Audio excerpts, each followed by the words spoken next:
Hey, trotamundos, ¿qué tal? Yo soy Kurenai y aquí venimos a hablar de libros.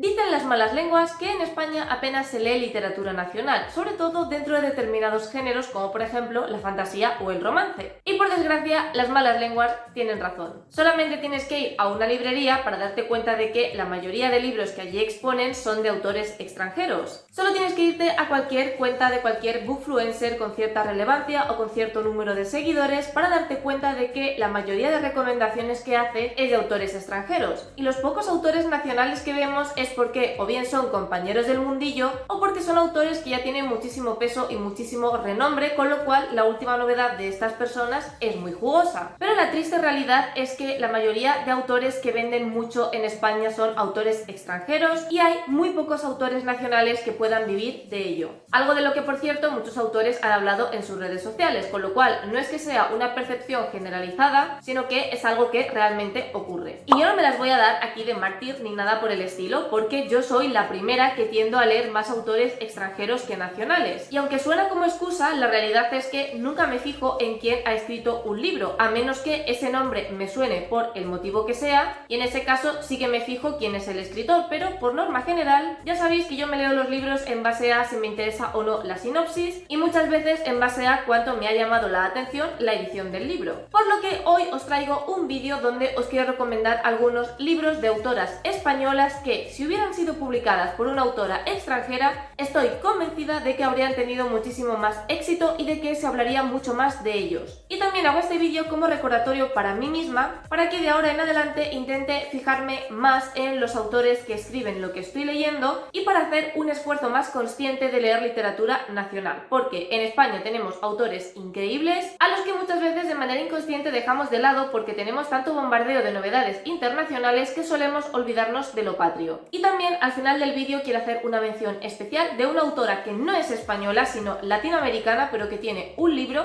que estoy convencida de que también habría sido un éxito si la escritora fuera anglosajona. Voy a empezar hablando del libro que yo creo que ha tenido más éxito o más recorrido de entre todos los que he seleccionado, porque es de una autora que ya de por sí en España tiene una trayectoria muy consolidada, que además es muy querida por el público, tiene un grupo de lectores muy acérrimo, y os estoy hablando de Hojas de Dedalera de Victoria Álvarez. Y es que aquí tenemos un montón de elementos que ahora mismo están de moda, porque tenemos un libro ambientado en la época victoriana, que sabéis que es una de las épocas que más furor causa a los lectores. Tenemos además un romance imposible entre una humana y un espíritu, y alguna que otra escena subidita de tono y muy bien escrita. Annabel, cuando era una niña, fue abandonada por su madre, siempre ha estado muy enferma con problemas del corazón y terminó viviendo con sus tíos en el cementerio de Londres, porque su tío trabajaba allí. Este constante roce con la muerte hará que desde muy temprana edad sea capaz de ver fantasmas. Tras un enfrentamiento bastante peliagudo con su tío, tanto ella como su tía se mudan a Londres y allí se convertirá en una gran espiritista, porque en esta época el espiritismo estaba muy de moda y además ella ha demostrado que no es una farsante, sino que realmente es capaz de conectar con los muertos. Será en Londres cuando uno de estos muertos, Víctor, contacte con ella y le pida por favor que le ayude a resolver su asesinato. Lleva muchísimo tiempo vagando por el mundo y no puede irse hasta quitarse esa espinita clavada de averiguar qué fue exactamente lo que pasó y por qué alguien querría matarle de un disparo. Annabel aceptará el encargo a cambio de que él se convierta en su espíritu protector, que es un espíritu que la protege mientras cruza el umbral que hay entre el mundo de los vivos y el mundo de los muertos. Entre ellos surgirá una conexión muy fuerte, cuanto más trabajen juntos más irán gustando el uno al otro,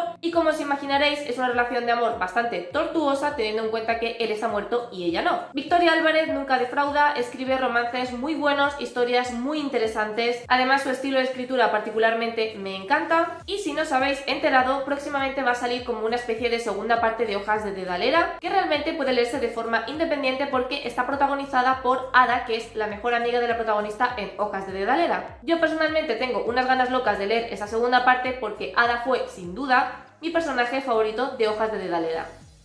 Seguimos con un libro de romance cookie, romance dramático y romance de época, en este caso pasando a un retelling de Mulan con la obra La balada de las tres lunas de Marta Morillo. En esta reinterpretación de Mulan tenemos una profecía en la cual se dice que la diosa de la luna baja cada X tiempo a la tierra para vengarse del hombre del que estaba enamorada que terminó traicionándola. Para poder combatir a la diosa, los seres humanos han desarrollado poderes. En el caso de Mei, que es nuestra protagonista, su familia durante generaciones ha tenido el poder de la luna, que es el más poderoso porque es el único que puede enfrentarse directamente a la diosa. Sin embargo, los poderes lo normal es que los hereden los hombres, porque en esta sociedad consideran que una mujer con poderes es muy peligrosa y por tanto las ejecutan. Sin embargo, en este caso es Mei la que ha heredado ese poder en vez de su padre, con lo cual pone a su familia en un compromiso bastante importante. Sobre todo porque en cada generación los nuevos hombres que han conseguido estos poderes deben ir al palacio para someterse a unos meses de entrenamiento que les preparen para combatir a la diosa cuando ésta llegue a la tierra. Por lo que Mei decide fingir que es un hombre para que la deshonra no caiga sobre su familia. No solo tendrá que aprender desde cero a utilizar un poder con el que no está familiarizada porque no ha recibido ningún tipo de entrenamiento previo, sino que durante todo el tiempo que dure este entrenamiento va a tener que fingir que es un hombre. Además, comenzará a sentir cierta atracción por su instructor y su instructor también comenzará a sentir cosas por ella, pero sin saber que es una mujer. Sinceramente, cuando vi por primera vez este libro pensé que iba a tener muchísima más trayectoria o que la gente lo iba a mencionar mucho más, no solo porque es un retelling de Mulan, que es una de las películas de Disney que en general es más querida por el público, y además los retelling es un tipo de fantasía que está bastante de moda, sino también por la increíble edición que tiene, que os la he enseñado muchísimas veces, y teniendo en cuenta el auge de las ediciones especiales, creo que esta es una de las más bonitas que han sacado. Además, como ya he comentado, ni siquiera es edición especial, sino que es la edición normal del libro, por lo que pensé que por lo menos en librerías lo iba a ver mucho más, dado que es bastante llamativo. Pero la impresión que tengo es que es una novela que ha pasado bastante desapercibida,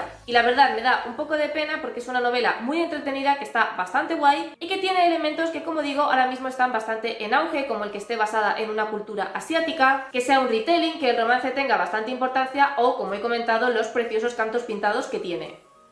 Otro libro en cuyas páginas hay todo lo que ahora mismo está de moda en Booktube es Placeres mortales de Belén Martínez. Puede que os extrañe esta recomendación porque si recordáis mi resumen de lecturas del mes de marzo yo odié este libro, pero reconozco que tiene todos y cada uno de los componentes que actualmente lo están petando en BookTok. Tiene una protagonista fuerte y vengativa, tiene muchísimo romance, además un romance prohibido, tiene un montón de escenas de cama y además sorprendentemente bien escritas, tiene intrigas palaciegas, tiene un montón de salseo, está ambientado en la cultura asiática, que últimamente no paramos de ver libros publicados con esta ambientación. Y aunque sí que es verdad que es un libro de Belén Martínez que ha tenido bastante éxito, estoy convencida de que si su nombre hubiera sido anglosajón lo habría petado en todas las redes sociales. Nuestra protagonista es Sichi, que trabaja como sirvienta en una familia con mucho poder porque está relacionada con el emperador, y su mejor amiga es Lilan, que es la única hija de esta familia. Llevan una vida relativamente tranquila, con un montón de comodidades gracias a su posición, hasta que el actual emperador muere y es sustituido por su hijo. Los nuevos consejeros que el emperador designa no están muy de acuerdo con la labor del patriarca de la familia para con el imperio, por lo que el hombre comienza a perder sus privilegios y su dinero. Es en este momento cuando Lilan decide convertirse en una de las nuevas concubinas del emperador para volver a traer el prestigio a su familia. Poco a poco irá escalando de posición entre el harem hasta convertirse en la favorita del emperador y llevar a su hijo en el vientre. La familia de Lilan está contentísima, parece que todo vuelve a estar como antes, hasta que les llega la noticia de que Lilan ha fallecido durante el parto. Es en este momento cuando Sichi lee todas las cartas que Lilan ha estado enviando desde que se fue al palacio y empieza a sospechar que la muerte de su mejor amiga no ha sido natural, sino que es probable que alguna de las concubinas, envidiosa por todo el favor que el emperador tenía hacia Lilan, la haya asesinado en el momento del parto. Es por esto que terminará trabajando como sirvienta en el palacio para desde dentro investigar qué fue lo que le pasó a su mejor amiga. Este libro, por un lado, tiene fantasía porque algunas mujeres y algunos hombres nacen con un don que les permite hacer lo que sea, cada uno tiene como un don particular, y por otro lado tiene muchísimo romance, además un romance prohibido entre Sichi y otro personaje con el que una sirvienta jamás debería juntarse, por lo que este romance va a ser bastante complicado desde el principio y además tenemos ahí como el morbo, ¿no?, de que no pueden verse de una manera normal, sino que tienen que hacerlo todo a escondidas. Además también tiene muchísimas escenas subidas de tono, por lo que si os gusta leer este tipo de libros es perfecto. Sichi es un personaje muy vengativo, con muchísimo carácter, con muchísima mala leche, que está dispuesta a hacer cosas cuestionables con tal de averiguar qué fue lo que le pasó a su mejor amiga. Además también tenemos un montón de salseos entre las sirvientas, entre las concubinas, por lo que es un libro que te va a mantener pegado a las páginas, aparte de todo el atractivo que tiene el contexto histórico en el que se desarrolla si sois lectores a los que os apasiona la cultura asiática.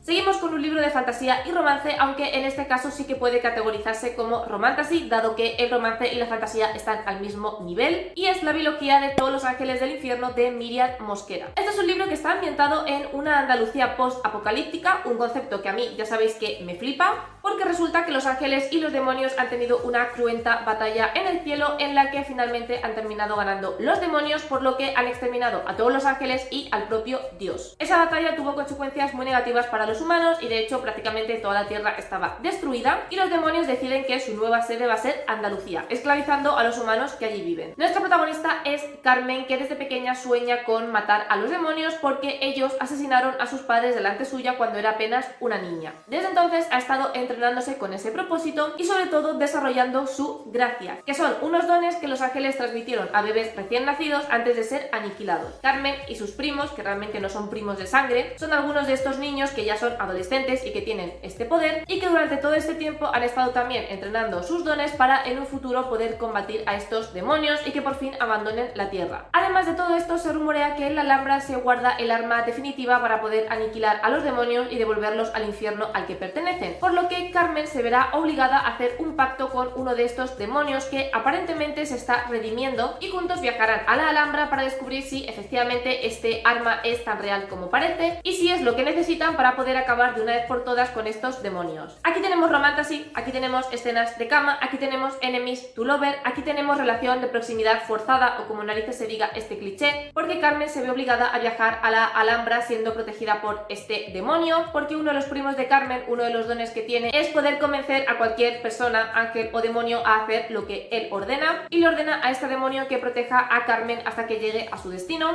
Y bueno, durante estos días que dura el viaje, pues Carmen se dará cuenta de que no todos los demonios son tan malos, de que de hecho el demonio que la acompaña es bastante atractivo y tiene su aquel, y bueno, pues entre ambos surgirán chispas, tú ya me entiendes. También tenemos por ahí un triángulo amoroso, también tenemos representación queer, además es una biología, así que eso también es un punto a favor si no queréis leeros una saga de fantasía súper larga, y en definitiva es un libro que creo que encaja perfectamente con lo que actualmente está de moda.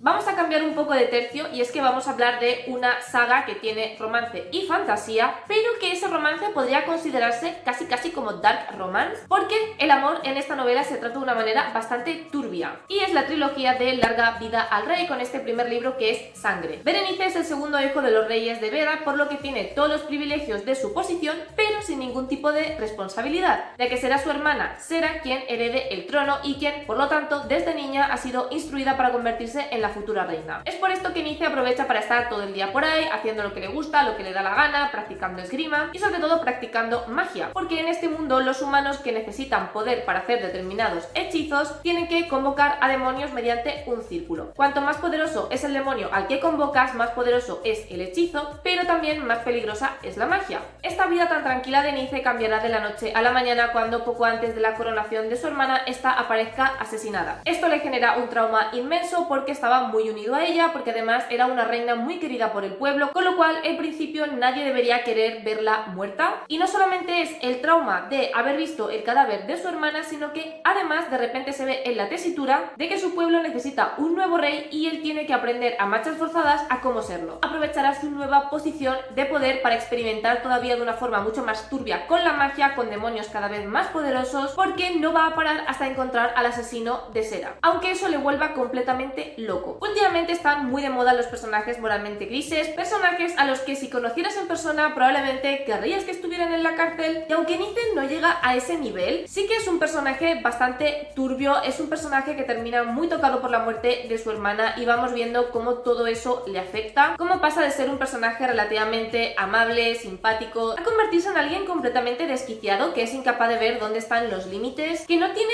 reparos en utilizar cualquier truco por muy sucio o peligroso que que sea con tal de conseguir sus objetivos, y vamos viendo cómo poco a poco va cayendo en una espiral de locura y de autodestrucción, donde consigue absolutamente todo lo que quiere sin importar lo que tenga que sacrificar por el camino, incluso si tiene que sacrificar a gente a la que supuestamente quiere. Es una trilogía perfecta si os gustan este tipo de protagonistas. Además también tenemos representación queer, el sistema de magia que nos plantea la autora es muy interesante y bastante original, y aunque sí que es cierto que no tiene tantas escenas de cama, que sabemos que eso es algo que ahora mismo llama muchísimo la atención, el romance que plantea en esta trilogía es ciertamente turbio en algunos puntos.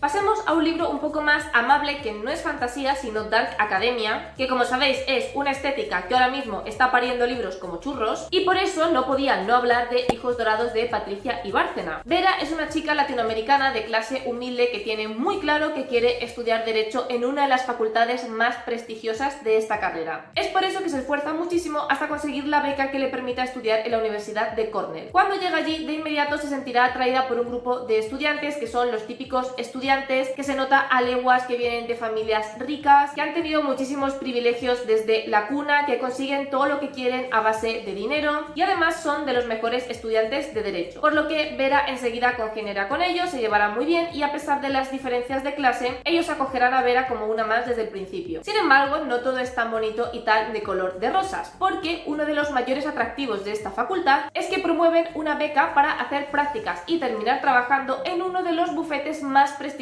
de Derecho. El problema es que esta beca es solamente para 4 personas y Vera y su grupo de amigos son 5, por lo que aunque se llevan muy bien, como imaginaréis, absolutamente todos ellos van a luchar a muerte con tal de conseguir una de esas plazas. Además, cuanto más conozca Vera a sus compañeros, más comenzará a darse cuenta de que hay un montón de cosas que le ocultan, se preguntará si todos los rumores que hay en la facultad alrededor de ellos son ciertos, si son pura especulación. Tampoco puede evitar preguntarse si ella tiene alguna oportunidad real de conseguir esa beca, teniendo en cuenta que va a competir con chavales cuyos padres tienen muchísimo dinero y además son también bastante influyentes dentro del mundo de la abogacía. Es una novela muy interesante que, a pesar de estar centrada en la rama de Derecho, he de decir que esa parte no se hizo pesada en ningún momento. La ambientación es absolutamente increíble, fue lo que más disfruté de este libro. También la relación entre los diferentes personajes, el cómo Vera se va dando cuenta de que a lo mejor no encaja tanto como creía al principio, el cómo no paran de surgir dudas entre ellos porque al fin y al cabo, aunque son amigos, teniendo en cuenta su objetivo final, no pueden ser amigos eternamente, sino que en algún momento tú sabes que habrá algún tipo de roce o de pique entre ellos. Además también la sensación constante de que hay muchísimas cosas que ocultan, de que hay un montón de secretos que en algún momento tendrán que salir a la luz.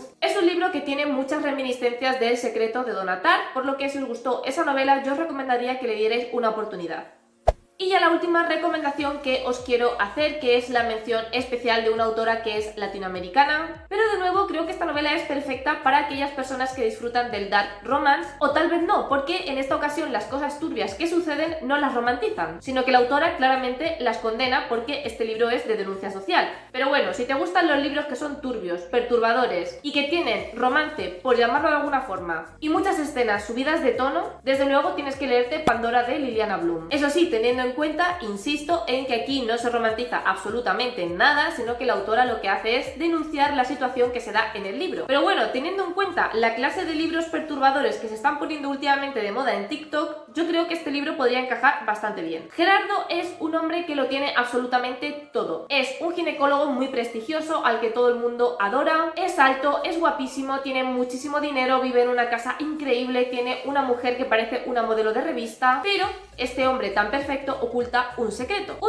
bastante turbio, y es que tiene un incontrolable fetiche por las mujeres obesas. Esto hace que su matrimonio cada vez vaya a peor porque su mujer piensa que lo que le gusta a su marido es justo todo lo contrario, porque tiene esta creencia que tenemos todos implantados en la sociedad actual, y es que si estás con un hombre guapo y exitoso, tú también tienes que ser guapa y exitosa, por lo que ella se esfuerza cada día por ir al gimnasio, por comer menos, en definitiva por intentar mantener esa figura ideal de las revistas, por lo que Gerardo cada vez odia más a su mujer, porque se está convirtiendo literalmente en el prototipo de mujer que él odia odia físicamente. Todo esto cambiará cuando conozca a Pandora, que es nuestra protagonista. Es una mujer que entra nueva a trabajar en el hospital donde también está Gerardo y es una mujer que tiene obesidad. Esto para ella siempre ha sido un problema porque su madre desde muy pequeña le ha obligado a tener dietas estrictas, la ha obligado a hacer ejercicio, la ha humillado, la ha maltratado de todas las formas posibles porque para su madre es inconcebible que cualquier mujer tenga kilos de más. Y lo que en un principio no era ningún problema porque no era una enfermedad sino que simplemente no tenía un cuerpo normotípico y ya está, se ha terminado convirtiendo en un problema de salud y en un problema mental porque ha derivado en que Pandora tenga un TCA y básicamente se dedique a meterse atracones de comida, lo que a su vez le ha llevado a tener una obesidad mórbida bastante importante. En el momento en el que Gerardo se fija en ella, automáticamente se obsesiona y comienza a intentar conquistarla a pesar de que él está casado. ¿Qué pasa? Que Pandora, que nunca jamás ha recibido la atención de ningún hombre, comienza a emocionarse muchísimo por el hecho de que un hombre tan atractivo no solamente la encuentre atractiva a ella, sino que sienta deseo sexual por ella. Por lo que aquí empezará una relación de carácter sexual muy turbia entre ambos, en la que Gerardo desatará todas sus pasiones y todos sus fetiches y Pandora aceptará absolutamente cualquier cosa sin cuestionarse nada porque piensa que le ha tocado la lotería y que ese tipo de relación tóxica es lo único que se merece. Este libro, a pesar de toda la parte erótica, que os adelanto ya que tiene muchísima parte erótica y que a mí en lo personal me resultó muy turbia y muy difícil de digerir porque la autora, otra cosa no, pero explícita, es un rato. El caso es que es evidente que la autora todo esto lo comenta desde un punto de vista crítico, sobre todo la misoginia respectiva a cómo tenemos que ser físicamente las mujeres, que tenemos que mantenernos siempre delgadas, que tenemos que comer poco, tenemos que comer cosas poco calóricas, tenemos que cuidarnos, tenemos que ir al gimnasio. Y aunque a ver, es muy refrescante ver un libro donde hay una relación entre un hombre que tiene un cuerpazo de dios griego y una mujer que tiene obesidad mórbida, la autora evidentemente se va por otros derroteros porque tenemos ahí el factor fetiche que hace que esa relación que en un principio podía ser algo diferente, bonito y necesario de ver en una novela, pues al final termina convirtiéndose en algo increíblemente perturbador. Pero aún así es una novela que me gustó muchísimo porque nunca he visto una crítica tan acérrima a este tipo concreto de relaciones, a este tipo de fetiches, que por desgracia es un fetiche más habitual de lo que pueda parecer, y creo que está muy bien ver este tipo de relaciones reflejadas en literatura y que se denuncie abiertamente este tipo de casos que existen y que afectan a muchísimas mujeres. Aparte de, como digo, esa crítica acerada al cuerpo femenino y a cómo tenemos que vernos las mujeres según ciertos estándares inculcados por los hombres. Y hasta aquí este vídeo de recomendaciones de libros que tienen ciertas características que yo creo que pueden encajar bastante con lo que actualmente está de moda, sobre todo en redes sociales. Comentadme qué libros de autoras o autores españoles consideráis que deberían tener muchísimo más reconocimiento y si hay alguno que creéis que si su escritor fuera anglosajón habría tenido muchísimo más recorrido del que realmente ha tenido. Recordad que podéis seguirme en mis redes sociales, Twitter, Instagram y el blog, donde voy enseñando de una manera mucho más detallada todo lo que leo. Y si os ha gustado este vídeo, si os gusta el contenido de mi canal, no os olvidéis de suscribiros. Os recuerdo que hay vídeo todos los domingos a las 6 de la tarde hora española. Muchísimas gracias por estar un día más conmigo y nos vemos en el próximo vídeo.